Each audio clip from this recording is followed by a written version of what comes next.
Hi, my name's Laura and I'm standing on the balcony of the Leas Cliff Hall and I'm here to find out about the history of the site. And I'm here with one of its longest serving members of staff. My name's Roy Hamilton, I'm the technical manager. So when was the hall built and what was its original purpose? It was built from about 1925 onwards.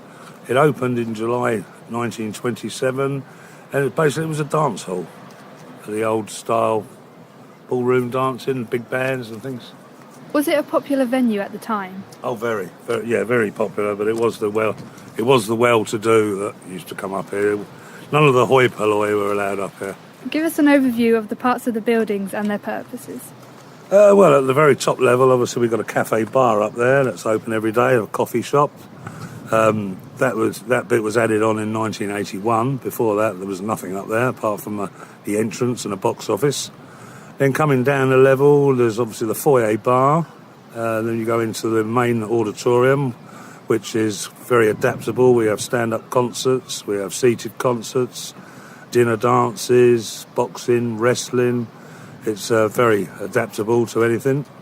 And then we go downstairs to the Channel Suite, which used to be called the Channel Restaurant, and before that was called the Sun Lounge, which used to just be one long room that had a few small private functions, blood donor sessions and stuff down there, until 2003, when the extension was built and is now a beautiful wedding/conference venue, all glass-fronted, looking out to sea.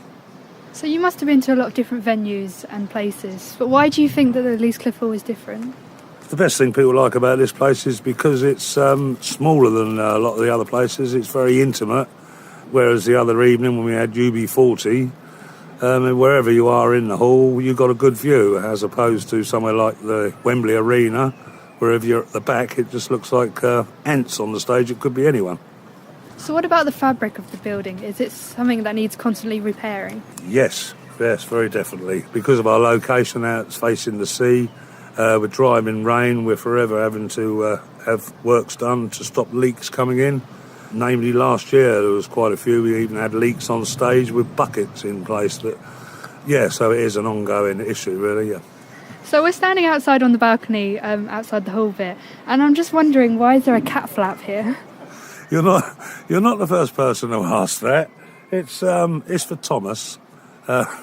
Really, before we had our electrical power upgraded about 8-10 years ago, on the very bigger gigs like Status Quo, Motorhead and them sort of people, we didn't have enough electricity in the building, so we used to have to hire a generator that used to be up the top, and so we had the cat flap installed so we could run the cables through so we didn't have to leave the door open all night.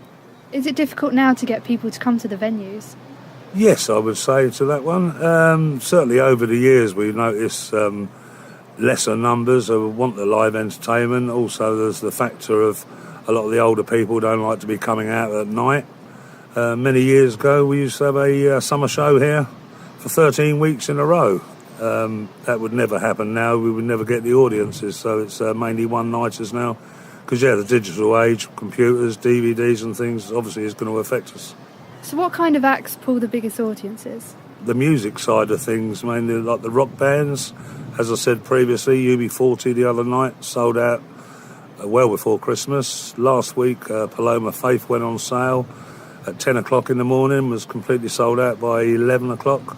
So, I'd definitely say it's the music side of thing that's the biggest seller. So the hall gets some of its income from hosting events, but where else does it get its income from? The events, as in shows and things, we also have a lot of private functions, weddings and things like that. That's obviously we have good income from. It's also financially supported by the local council, as it's run by the Ambassador Theatre Group on behalf of Shepway District Council. So yes, they put funding in for the managing of the building and for the maintenance of the building as well. So who's the most famous people you've met? Oh, dear. It's hard to say, really. Some people are famous and likeable to some, but not to others. Back in when I first started here, there was people like Tommy Cooper, Warren Mitchell, also known as Alf Garnett, Ken Dodd, many people over the years, and obviously since then a lot of bands, a lot of comedians. I've got a folder sort of thing. When I first worked here, I was a bit starstruck, and I used to collect all the press photos. And I used to get them all autographs. Oh, I've got some. Most of them are dead now, like your Dick Emerys and people like that. So over the years, there's been a hell of a lot of different people I've worked with. Tell you the one about Warren Mitchell, when he done the Alf Garnick show there, I went down to his dressing room, said to him with a picture, I said, Mr. Mitchell, I said, any chance for an autograph, please? He said, I don't do autographs. And I just laughed. All right, mate. Because I told you I don't do autographs. I said, oh, sorry about that. He said, do you ask your postman? Do you ask your dustman for an autograph? I said, no, they're not famous like you. So I'm only doing a job the same as them. It's outdoor. No fair play to him, man. We've got Swaddy Waddy coming down in a couple of weeks. At home, I've still got the original programme from when he was here in the 70s all signed. I might try and dig it out and bring that in on the day to show us. Do you remember this, lads? You've been working here since 1981, so you obviously must like this place a lot. What would you say were your highlights of working here? I think it's just probably the variety that, as I say, had it have been like one of the London theatres where we had a running show every day of the week for 2-3 years, I don't think I would enjoy it. But because we have such a variety of different things going on, no 2 days are the same, it keeps the interest up, I feel.